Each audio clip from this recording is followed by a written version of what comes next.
नमस्कार, आप देख रहे हैं कैपिटल टीवी का खास शो विपक्ष ऑलवेज बेदम। मैं हूं परवीन शेख।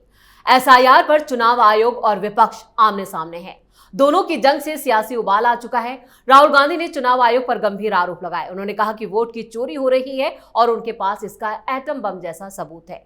इसके साथ ही भी कहा डाला कि बीजेपी और चुनाव आयोग की सांठगांठ है। दोनों मिलकर देश की जनता को ठग रहे हैं। वहीं बिहार में एसआईआर रिपोर्ट के बाद 1 अगस्त को नई वोटर लिस्ट का ड्राफ्ट जारी किया गया, जिस पर तेजस्वी यादव आग बबूला है। उन्होंने ईसी को घेरा और कहा, मैंने खुद वोटर लिस्ट में अपना नाम चेक किया और मेरा नाम ही काट दिया गया। ईसी पारदर्शिता से बच रहा है और विपक्ष के सवालों का जवाब नहीं दे रहा। जबकि तेजस्वी के दावे को चुनाव आयोग ने खारिज कर दिया। एसआईआर ड्राफ्ट लिस्ट जारी की, जिसमें 416 नंबर पर तेजस्वी यादव का नाम है। और इन मुद्दों पर चर्चा के लिए स्टूडियो मौजूद हैं कैपिटल टीवी के editor in chief doctor Manish Kumar और एग्जीक्यूटिव एडिटर राजीव कुमार। आप दोनों का बहुत बहुत स्वागत है। धन्यवाद। राहुल गांधी जिस तरह की बचकानी और बातें कर रहे हैं चुनाव आयोग को लेकर, क्या इसका खामियाजा कांग्रेस को ही भुगतना पड़ेगा या तमाम विपक्षी पार्टियों को? देखिए, उन्होंने जो बात कही है ना कि हमने 6.5 लाख वोटर एक कंस्टिट्यूंसी में, उसकी पूरी विवेचना की, 6 महीने लग गए और उसके बाद मालूम चला कि उसमें 1.5 लाख वोट जो है वो फर्जी है। ये चोरी है वोटों की। अच्छा, वोटर फर्जी है, ये कब बना? किसकी सरकार है वहां पे? आपने चेक क्यों नहीं किया? रिटर्निंग ऑफिसर तो आपके ही डिस्ट्रिक्ट कलेक्टर है। कर्नाटक में किसकी सरकार है? राहुल गांधी को पॉलिटिकल ट्रेनिंग नहीं मिली और आपने बाकायदा एक ऐसा आर्गुमेंट पेश किया है कि जिससे इलेक्शन कमीशन का एसआईआर क्यों कराना चाहिए, वो आर्गुमेंट और मजबूत हो गया। इलेक्शन कमीशन को थैंक यू बोलना चाहिए। क्या बिल्कुल सही कह रहे हैं कि 1.5 लाख जो है वोट जो है वो फर्जी है। वही तो ठीक करना है, वही तो ठीक कर रहे हैं। देखिए, सारे लोग चीख रहे हैं, चिल्ला रहे हैं कि भाई मुस्लिम इलाकों में, देखिए पूर्णिया में 1,52,000 वोट कट गया। उसी तरीके से अररिया, कटिहार, किशनगंज, जहां ज्यादा क्या थे, आधार कार्ड, जनसंख्या कम, आधार कार्ड ज्यादा, तो कहीं 1.5 लाख, कहीं 1,40,000, इस तरह के वोट कट रहे हैं एक डिस्ट्रिक्ट में। मतलब आप समझिए कि किस हिसाब से फर्जीवाड़ा चल रहा था। तो राहुल गांधी ने तो एक आर्गुमेंट दे दिया कि भाई फर्जीवाड़ा है। भाई अगर आप ये कह रहे हो कि कर्नाटक में फर्जी वोटर्स है तो वो वोटों की चोरी है, और बिहार में आप कह रहे हो कि फर्जी वोटर रहने दो, ये दोनों तो चलेगा नहीं। तो ये कहानी तो अपनी जगह पे है। पेच कहां और फंस रहा है? पेच इसलिए फंस रहा है कि ये लोग बोले थे कि महादलित को कहां से लाएंगे सर्टिफिकेट, है ना। तो इलेक्शन कमीशन ने एक ऐसा खेल कर दिया जिससे महादलितों का वोट कटा नहीं। और पता है क्या है? 2017-18 में नीतीश की सरकार ने हर ब्लॉक में बाकायदा विकास रजिस्टर क्रिएट किया। तो बिहार में हर वीएलडब्ल्यू को, ये विलेज स्तर के अधिकारी होते हैं जो ब्लॉक को रिप्रेजेंट करते हैं, ये बीडीओ के तहत काम करते हैं, ब्लॉक डेवलपमेंट ऑफिसर के तहत। हर गांव में कौन कौन महादलित है, एससी एसटी महादलित, उसका एक रजिस्टर क्रिएट किया गया। उसका नाम, उसके पिता का नाम, कहां काम कर रहा है, घर का एड्रेस, सारी चीजें। और इलेक्शन कमीशन ने कहा कि ये जो विकास रजिस्टर के ऊपर जिसका नाम है उसको कोई सर्टिफिकेट देने की आवश्यकता नहीं है। यही तो खेल हो गया। अब जाइए कोर्ट ना, अभी सुप्रीम कोर्ट से आपको बिहारी भाषा में कहते हैं कि दही चूड़ा मिलने वाला है, आप अच्छे से सेवा की जाएगी आपकी। तो जो नेता हवा में उड़ता है, जिसके आंख नाक कान जमीन धरातल पे नहीं होते हैं, वो राहुल गांधी कहलाता है। तेजस्वी यादव को भी देख लीजिए। आप क्या तमाशा कर रहे हो, मेरा नाम नहीं है। वैसे मैं एक बात कहूँ, टेक्निकली तुम्हारा नाम होना भी नहीं चाहिए। पहले ये तय करके बता दो कि दोनों भाइयों में से बड़ा कौन है, छोटा कौन है। पूरी दुनिया जानती है कि तेज प्रताप बड़े भाई हैं, तेजस्वी यादव छोटा भाई है। सर्टिफिकेट ऐसा क्यों बनवा के रखे हो कि तुम बड़े भाई हो सर्टिफिकेट में, और तेज प्रताप जो है तुम्हारा छोटा भाई है। ये फर्जी लोगों का आपने, मैंने फर्जीवाड़ा को आपने रसलाइज करने का सोच लिया है।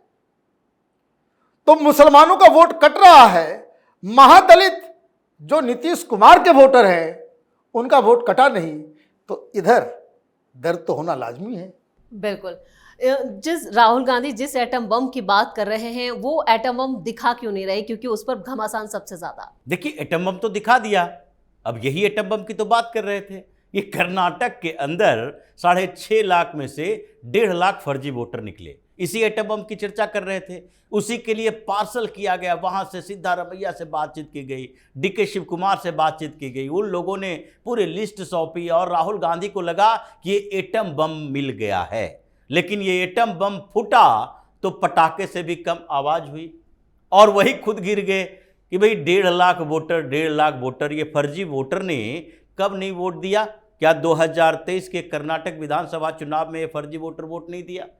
और उससे आपके विधायक चुनकर नहीं आए? आपकी सरकार है वहां, तो आप तो पहले ये तय करो कि इन फर्जी वोटर ने वोट देकर भारतीय जनता पार्टी की सरकार बनाई कर्नाटक में या कांग्रेस की सरकार बनाई। और एक डिस्ट्रिक्ट की बात करते हो, कर्नाटक में सारे डिस्ट्रिक्ट में ऐसे कुछ न कुछ फर्जी वोटर होंगे, जिसके लिए एसआईआर की प्रक्रिया को लेकर चुनाव आयोग ने कह दिया है कि हर राज्य में यह प्रक्रिया चलेगी। अब मतलब कर्नाटक में सारे डिस्ट्रिक्ट में अगर फर्जी वोटर है और इन फर्जी वोटर ने भारतीय जनता पार्टी को वोट किया होता तो फिर कर्नाटक में आपकी सरकार नहीं बननी चाहिए।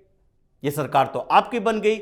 उसके बाद लोकसभा चुनाव में क्या कर्नाटक में आप 0 पर आउट हो गए? ऐसा होता तो कहते कि एक भी लोकसभा सीट नहीं जीत पाए।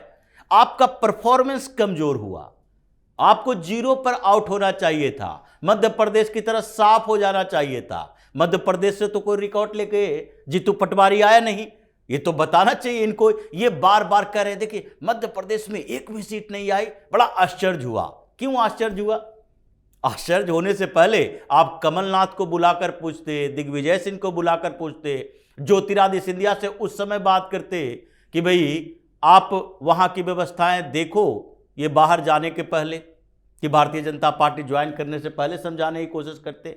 सारे कांग्रेस के नेता जानते हैं, मध्य प्रदेश के नेता भी जानते हैं, राजस्थान के नेता जानते हैं कि राहुल गांधी ने एंट्री मारी, 3-4 गुटों में कांग्रेस को बांट दिया और उसके बाद मध्य प्रदेश भी गया, 2 गुटों में राजस्थान में बांट दिया, राजस्थान भी चला गया। धीरे धीरे आप हर स्टेट में ऐसे ही विवाद पैदा करोगे। अपनी दादी की परंपराओं का निर्वहन कर रहे हैं ये। उस समय उन्होंने सत्ता पर कब्जा करने के लिए इंदिरा गांधी ने क्षेत्रीय छत्रप कांग्रेस में पैदा किया, एक दूसरे को बैलेंस करने वाला।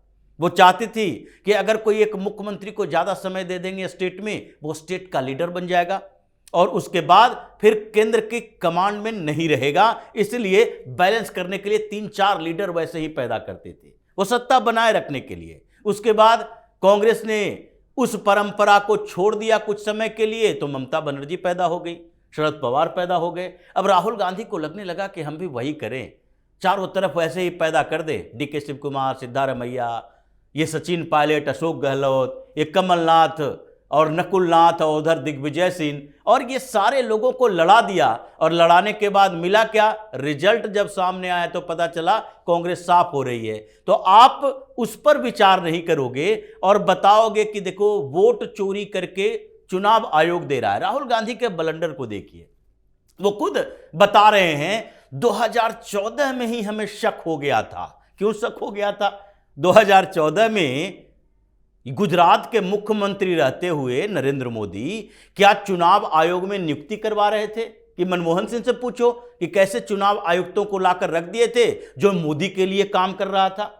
लेकिन ये जो कंफ्यूज्ड कैरेक्टर है, अपने हर दूसरे सेंटेंस में कंट्राडिक्टरी वर्ड बोलता है, विरोधाभासी, और इसीलिए लोगों का भरोसा इसके ऊपर है नहीं और न ही कांग्रेसियों का भरोसा रहा। इसलिए वही लोग जो कांग्रेस से जुड़े हुए हैं, जिसको डायरेक्ट बेनिफिट मिल रहा है, केसी वेणुगोपाल, जयराम रमेश, उधर ये रेवंत रेड्डी जैसे लोग, और उसके अलावा जिन लोगों के अंदर थोड़ा दिमाग है, जो सोचते हैं कि आगे कुछ नहीं होने वाला है, तो सबसे नजदीक लोगों में से राजीव शुक्ला वो भी खिसक लिया कि नहीं नहीं अब छोड़ो इसको, अब जो राज्यसभा ये देगा, अगर हम दूसरी जगह भी जाएंगे तो राज्यसभा में मिलेगा, बीसीसीआई में भी मिलेगा, और आगे राहुल गांधी की मूर्खता से हमें कम से कम निजात भी मिलेगा। बिल्कुल, कांग्रेस की समस्याएं बढ़ने में, लेकिन एसआईआर और चुनाव आयोग पर सबसे ज्यादा उछल कूद अगर कोई मचा रहा है तो वो राहुल गांधी और तेजस्वी यादव हैं। लेकिन इस बीच जो चुनाव आयोग की सधी हुई चाल है वो क्या है? देखिए, मुझे एक बात, थोड़ा सा राजीव ने जो बात कही जी, तो उसको बिहार के कॉन्टेक्स्ट में भी ले आते हैं। हर जगह राजीव हरियाणा के बारे में नहीं बताए, जी, हरियाणा में क्यों हारे? भाई बोले हरियाणा में भी जीती भी बाजी हार गए। अरे भाई बुलाओ, है ना, सामने बुलाओ, किसको? तो हुडा जी को बिठाओ, सुरजेवाला को, शैलजा को बिठाओ, और जो बीजेपी से लास्ट मोमेंट तुमने अशोक तंवर को आप लेकर के आए, उन सबको बिठाओ ना। ये चार आपके बड़े नेता आपस में एक दूसरे से बात नहीं करते, एक दूसरे के साथ बैठते नहीं, यही तो एक दूसरे को हराते हैं। अभी बिहार में आप चलिए, बिहार में पुराने अखिलेश बाबू, उनका अलग गुट हो गया जी, उनका अलग गुट है। फिर जो नया आपने अध्यक्ष बनाया दलित को, वो अलग गुट बना लिया। अब कोई साउथ इंडिया से अल्लू राजा को उठा करके आप ले आए, लोग वहां पे हंसते हैं उसके नाम को सुन के। वो अलग लोगों के साथ मिलकर, वामपंथियों के साथ मिलकर के अलग गुट बना रहा है। और खबर आई कि जेएनयू वाले शकील अहमद, वो कटिहार वाले, वो एक अलग ग्रुप बना रहे हैं। और एक बाहर से भी खड़ा है, वो अलग गुट में काम कर रहा है? यादव जी, पप्पू यादव है, पप्पू यादव का अलग ग्रुप। भाई पहले आप तय कर लो ना, पार्टी चला रहे हो कि कोई धर्मशाला चल रहा है? हर आदमी जो है वहां पे चौधरी बना हुआ है, जीता जाता कुछ नहीं, हारना तय है आपका। और आप क्यों हारोगे? क्यों कांग्रेस पार्टी हारेगी? क्योंकि सब एक दूसरे को काटने में ही लगे हुए हैं। गठबंधन आपने तेजस्वी के साथ किया, आपके दो सबसे प्रबल चेहरे को वो चढ़ने नहीं दिया। और किस तरह के नेता हैं आप कि आपने पब्लिकली इसको लेकर के प्रोटेस्ट तक नहीं किया कि हाउ डेयर यू, कि आपने मेरे क्रांतिकारी हैं टुकड़े टुकड़े गैंग वाले कन्हैया को ट्रक पे नहीं चढ़ने दिया। ये बाहुबली पप्पू यादव को तुमने क्यों उतार दिया? तो ये बेसिकली देखिए, जब चुनाव आदमी को लगता है कि हम हारने वाले हैं, तो 10 तरह का बहाना पहले से बना करके चलते हैं, सो दैट, अच्छा ये सब प्रॉब्लम वहां पर नहीं होता जब मीडिया वाले पहले कह देते कि भाई वहां जीत रहे हो। जैसे केरल में प्रॉब्लम नहीं होगा, उस सर्वे वाले बता रहे हैं भाई कांग्रेस पार्टी आगे, वहां सब कुछ ठीक रहेगा। चुनाव जीत गए फिर भी ठीक है, और जहां हारे 1001 बीमारी लेकर के आप बहानेबाजी शुरू कर दोगे। बिल्कुल, यहाँ पर सवाल वही है कि चुनाव आयोग इस पूरे मामले को, इस पूरे लेकर बहुत सदा जवाब दे रहा है और वो उस पर ध्यान भी नहीं दे रहा। देखिए, ध्यान देने की जरूरत ही नहीं है। चुनाव आयोग को समस्या कहां से हो सकती है? समस्या हो सकती है सुप्रीम कोर्ट से। सुप्रीम कोर्ट कोई ऐसे अंतरिम रोक लगा सकता था, उनके पास ऑथोरिटी है, इस प्रक्रिया में व्यवधान पैदा कर सकता था, वहां से दिक्कत हो सकती है।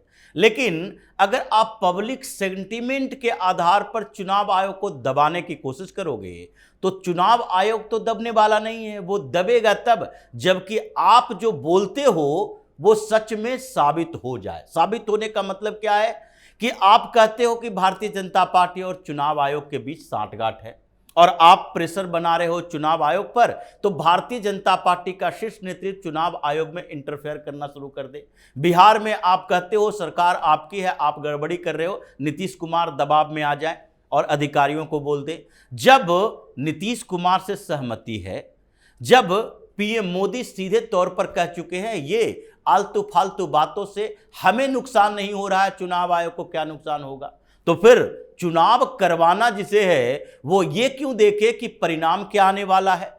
परिणाम की चिंता जिसको है वो उसे सोचना है कि चुनाव आयोग को सही तरीके से काम करने दें या कुछ लोगों के हो हल्ला हंगामा से हम उस प्रक्रिया को रोक दें। तो अब चुनाव आयोग के पास जो रिकॉर्ड्स है वो सुप्रीम कोर्ट के अंदर रहेगा और सुप्रीम कोर्ट में अब आप फिर से जा नहीं सकते, क्योंकि आपके सारे तर्क जो कुतर्क कहे जा सकते हैं वो फेल हो गए। सुप्रीम कोर्ट ने न तो अंतरिम आदेश दिया एसआईआर की प्रक्रिया रोकने के लिए और न ही अंतरिम आदेश दिया ये ड्राफ्ट रोकने के लिए। अब आगे तो चुनाव आयोग के पास डिस्ट्रिक्ट वाइज नहीं बल्कि असेंबली कंस्टिट्यूएंसी वाइज रिपोर्ट है कि कितने लाख कितने हजार कहां से काटे गए हैं। अब उसके बाद उस रिपोर्ट के बाद लगता तो है नहीं कि सुप्रीम कोर्ट कोई आदेश देगा। तो ये राहुल गांधी जो हो हल्ला कर रहे हैं वो चुनाव आयोग को नहीं, ये इनडायरेक्टली ये तो मोदी पर हमला है कि भारतीय जनता पार्टी ये करवा रही है। तो भारतीय जनता पार्टी को लग रहा है कि इनके इन मुद्दों से हमारा फायदा ही है। जो लोग ये बातें सुनते हैं वो जान जाते हैं कि राहुल गांधी में क्षमता नहीं, राहुल गांधी नेता बनने के लायक नहीं है। तो जो सबसे बड़ा नेता इन पार्टियों का है उसी में ये क्षमता नहीं है, सरकार क्या चलाएगा। इसलिए इसको इग्नोर करो और अभी जो सरकार चल रही है उसी सरकार को और मजबूत करो जो जैसा इन लोगों ने पहले किया था। ये इंदिरा गांधी को जब हटाया गया, चुनाव हारी, इमरजेंसी के बाद जनता पार्टी की सरकार बनी, इन लोगों ने पूरे देश में क्या किया, हंगामा किया। देखो सरकार नहीं चल सकती बिना कांग्रेस की, क्योंकि एक ही बार में मोरारजी देसाई, चौधरी चरण सिंह, दो लोग आए सरकार चला के और चले गए 6 महीना 8 महीना में।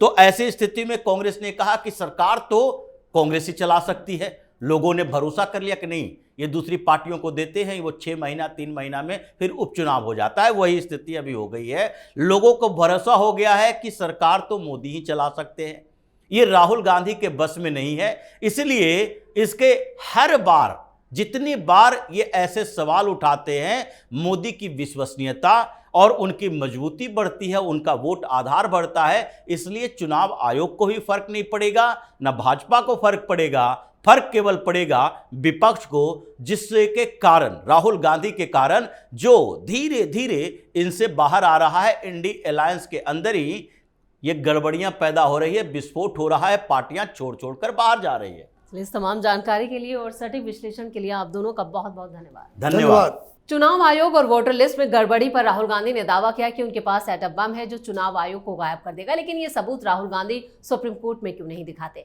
जिस तरह से विपक्ष एसआईआर पर विधवा विलाप कर रहा है उससे साफ है कि उसने बिहार चुनाव में अभी से अपनी हार मान ली है। इसलिए वो देश की जनता को पहले ईवीएम और अब एसआईआर के खेल में उलझाकर अपनी नाकामी के लिए आधार तैयार कर रहा है।